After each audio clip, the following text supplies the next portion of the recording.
નમસ્કાર મિત્રો, આજે હું તમને એક એવી ઔષધિ બતાવું જેનું આયુર્વેદની અંદર ચરક ઋષિ ચરક સંહિતામાં ભાગવત ઋષિ અષ્ટાંગ હૃદય નામના ગ્રંથિની અંદર અદ્ભુત વર્ણન કર્યું છે અને આપણા બાપ દાદાઓ નિયમિત આનું પાન કરતા હતા અને હું દરરોજ છેલ્લા 3 વર્ષથી આ ઔષધિનું પાન કરું છું। આ ઔષધિ એટલે કે આ વસ્તુ નાના મોટા દરેક માણસ ખાઈ શકે અને ખાસ તો 40 વર્ષથી ઉપરના જે લોકો જો આનો નિયમિત ઉપયોગ કરે તો જે લોકોને વારંવાર પગમાં કળતર થાય છે, થાક લાગે છે અથવા થોડુંક કામ કરીને થાકી જવાય છે અથવા કામ કરીએ એટલે આખું શરીર તમારું થાકી જાય છે, થાકનો અનુભવ થાય છે, પગમાં નસ ચડી જાય છે અથવા કમરમાં વારંવાર જે લોકોને અશક્તિના કારણે કમરમાં જે લોકોને વારંવાર હણકો પડે છે, દુખાવો થાય છે, કમરનો દુખાવો થાય છે, જે લોકોને શિયાળાની અંદર હાથ પગના સોધામાં કટકટ અવાજ આવે છે અથવા બેસવા ઉઠવામાં તકલીફ પડે છે અને અમુક ઉંમરલાયક લોકોને શિયાળામાં જ્યારે ઠંડી વધારે પડે છે ત્યારે એમને બેસવા ઉઠવામાં વધારે તકલીફ પડે છે, એમના હાથ પગના સોધા જકડાઈ જાય છે, વારંવાર થાક લાગતો હોય કે પગમાં નસ પકડાઈ જતી હોય। આ એક જ ઔષધિનું નિયમિત પાન કરવાથી આ તમામ પ્રકારની બીમારીઓ, તમામ પ્રકારના રોગથી આપણે બચી શકીએ છીએ। જી હા મિત્રો, હું છેલ્લા 3 વર્ષથી આનો નિયમિત ઉપયોગ કરું છું।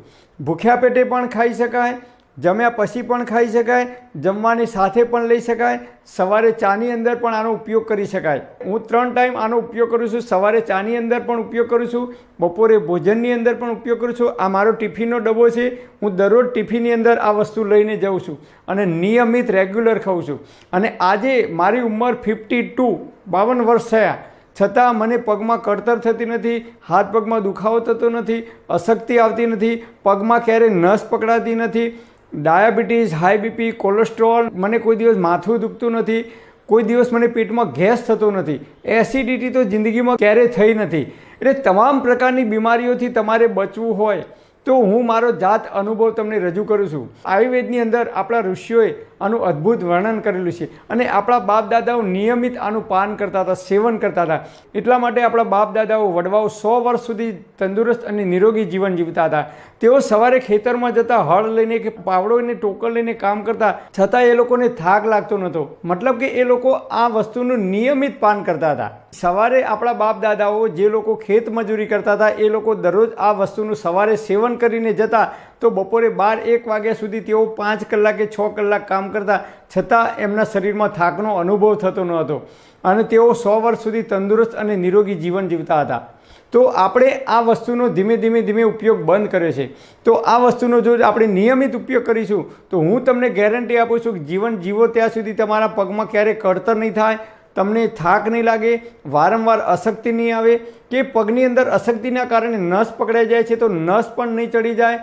અશક્તિના કારણે શરીરમાં તમારા જો કમરમાં વારંવાર હણકો પડતો હોય તો એ પણ પ્રોબ્લેમ દૂર થશે અને B12ની ઉણપ હોય અને એના કારણે શરીરમાં કમજોરી આવતી હોય એ પણ બીમારીઓ તમારી દૂર થશે અને કેલ્શિયમના ઉણપના કારણે શરીરમાં હાથ પગમાં કળતર થતી હોય, અશક્તિ આવતી હોય કે જેટલી પણ બીમારીઓ કેલ્શિયમની ઉણપના કારણે આવે એ તમામ પ્રકારની બીમારીઓ દૂર થશે। કારણ કે આની અંદર કેલ્શિયમ ભરપૂર માત્રામાં છે, ફોસ્ફરસ ભરપૂર માત્રામાં છે, આયર્ન ભરપૂર માત્રામાં છે, વિટામિન A, વિટામિન E અને અનેક પ્રકારના ખનિજ તત્વોથી આ ભરપૂર છે અને આપણા બાપ દાદાઓ નિયમિત આનો ઉપયોગ કરતા હતા એટલે હું નિયમિત ઉપયોગ કરું છું અને તમને પણ સલાહ આપું છું કે તમે પણ આનો નિયમિત ઉપયોગ કરશો તો આમાંથી તમામ પ્રકારની તમે બીમારીઓથી બચી શકશો। તો આ વસ્તુનું નામ છે ગોળ ઘી। જી હા મિત્રો, આપણા બાપ દાદાઓ ગોળ ઘી નિયમિત ખાતા અને ગોળ તો દરરોજ એમની થાળીમાં હોય ને હોય।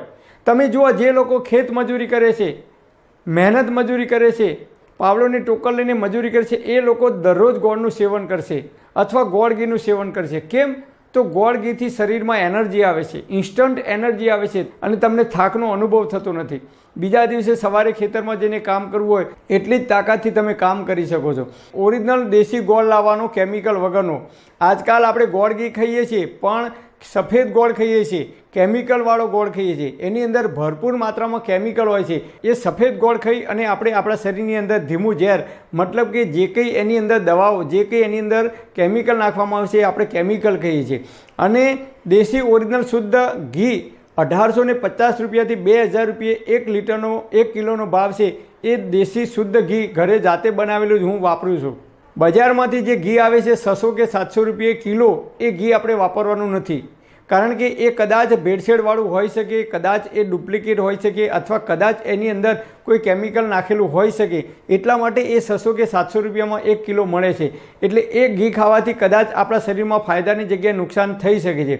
એટલે ગોળ ઘી તમારે દરરોજ ખાવાનું છે. સવારે ઉઠીને હું દરરોજ ચાની અંદર 1 ચમચી ઘી, દેશી ગાયનું શુદ્ધ ઘી નાખીને ચા પીવું છું. એટલે મને કોઈ દિવસ પેટમાં બળતરા થતી નથી, મને કોઈ દિવસ એસિડિટી થતી નથી. અને ઘી ખાવાથી આપણી જઠરાગ્નિ પ્રદીપ્ત થાય છે. જેમ અગ્નિમાં ઘી નાખીએ તો અગ્નિ પ્રદીપ્ત થાય છે, એમ આયુર્વેદમાં કહે છે કે દેશી ગાયનું શુદ્ધ ઘી જો દરરોજ ખાવામાં આવે તો આપણી જઠરાગ્નિ પ્રદીપ્ત થાય છે. અને જઠરાગ્નિ પ્રદીપ્ત થાય તો આપણે જે કંઈ ખોરાક લઈએ છીએ ખોરાકનું ખૂબ ઝડપથી અને સમયસર ડાયજેશન થાય છે. અને ખોરાકનું જો સમયસર ડાયજેશન થશે, પૂરેપૂરો ખોરાકનું પાચન થશે, તો એ ખોરાકમાંથી કાચો આમ ઉત્પન્ન નહીં થાય. અને કાચો આમ ઉત્પન્ન નહીં થાય તો પેટમાં ગેસ નહીં થાય, કે એસિડિટી નહીં થાય, કે અપચો નહીં થાય, કે કબજિયાત નહીં થાય.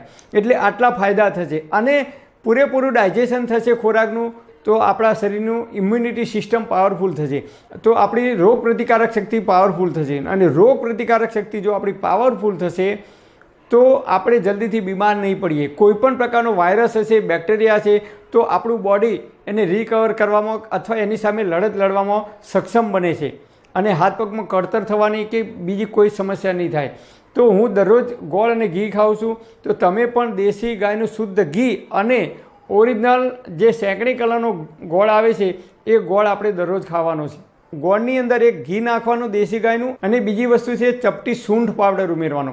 સૂંઠ પાવડર જો તમે ખાશો નિયમિત તો આપણી જઠરાગ્નિ એક્ટિવ થાય છે, પ્રદીપ્ત થાય છે, ખોરાકનું ખૂબ ઝડપથી પાચન થાય છે, અને કાચો આમ ક્યારેય ઉત્પન્ન નહીં થાય. તમે સૂંઠ પાવડર નાખીને જો ખાવાનું રાખશો શિયાળાની અંદર તો ક્યારેય કાચો આમ ઉત્પન્ન નહીં થાય. એટલે કાચો આમ ઉત્પન્ન થાય તો એ શરીરની અંદર અનેક પ્રકારની બીમારીઓ પેદા કરવામાં કારણરૂપ બને છે. તો આ રીતે તમે ગોળની અંદર દેશી ગાયનું શુદ્ધ ઘી અને ચપટી સૂંઠ પાવડર નાખીને નિયમિત જો ખાવાનું રાખશો, પણ સૂંઠ પાવડર પણ બજારનો પેકિંગવાળો લાવવાનો નથી, ઘરે જાતે બનાવેલો હોય સૂંઠ પાવડર એનો જ ઉપયોગ કરવાનો છે. કારણ કે બજારમાંથી જે લાવીએ છીએ સૂંઠ પાવડર એ ગમે તેવી સૂંઠ હોય, સડી ગઈ હોય, કે જીવાત પડી હોય, કે ખરાબ થઈ ગઈ હોય, કે ખરાબ આદુ હોય, એને સૂકવીને એ સૂંઠ પાવડર બનાવતા હોય છે. એટલે સૂંઠ પાવડર પણ જાતે ઘરે બનાવેલો ઉપયોગ કરશો તો એ વધારે ફાયદાકારક આપણા શરીરને થશે. એટલે હું આ રીતે નિયમિત ગોળ ઘીનો ઉપયોગ કરું છું. તો તમે પણ રાત્રે ખીચડી ખાતા હોય કે દાળ ભાત ખાતા હોય બપોરે, તો એની અંદર પણ 1 ચમચી ઘી નાખીને ખાવાનું રાખશો. દેશી ગાયનું શુદ્ધ ઘી ખાવાથી શરીરમાં ચરબીનું પ્રમાણ ક્યારેય વધતું નથી. ભેંસનું ઘી ખાવાથી વધે છે, કારણ કે એમાં કેલરી વધારે હોય છે. એટલે જે લોકોને ઓલરેડી શરીરમાં વજન વધારે છે, 90, 95, 100 કે 110 કિલો, એવા લોકોએ ઘીની માત્રા ઓછી લેવાની છે, નહીં તો શરીરમાં વજન વધી શકે છે. અને જે લોકો બેઠાડું જીવન જીવે છે એ લોકોએ પણ ઘીની માત્રા ઓછી લેવાની છે, નહીં તો તમારા શરીરમાં વજન વધી શકે છે. કારણ કે ઘીની અંદર કેલરી વધારે હોય છે. અને આપણે મહેનત કરતા નથી, મજૂરી કરતા નથી, કામ નથી કરવાનું, ખાઈ પીને બેસી જ રહેવાનું હોય ખુરશીની અંદર કે એસીની અંદર કે ઓફિસની અંદર, તો એવા લોકોએ ઘીનો ઓછો ઉપયોગ કરવો, નહીં તો શરીરમાં વજન વધી શકે છે. એટલે એવા લોકોએ આટલી કાળજી રાખવાની. અને અત્યારે નાના બાળકોને પણ વારંવાર રમવા જાય છે તો થાક લાગે છે, ક્રિકેટ રમવા જાય કે ગમે ત્યાં, અને ઘરે આવીને થાકીને સૂઈ જાય છે. તો નાના બાળકોને પણ તમે ઘી અને ગોળ જો આપવાનું રાખશો ભોજનની અંદર, સવારે, બપોરે કે સાંજે ગમે ત્યારે, તો એમનું શરીર પણ ખૂબ મજબૂત બનશે. અને વૃદ્ધ લોકો છે એમને પણ જો ગોળ ઘી થોડુંક આપવાનું રાખશો 2 ટાઈમ અથવા 3 ટાઈમ, તો એમને જે શરીરની અંદર અશક્તિ આવે છે, કે ઉંમરના કારણે અશક્તિ આવે છે, કે કેલ્શિયમની ઉણપના કારણે શરીરમાં જે કંઈ બીમારીઓ આવે છે એ બીમારીઓથી બચી શકશે. પરમપિતા પરમાત્મા આપ સર્વેને તંદુરસ્ત અને નિરોગી રાખે એવી હૃદયપૂર્વક મારી પ્રાર્થના. Thanks for watching my video. Thank you.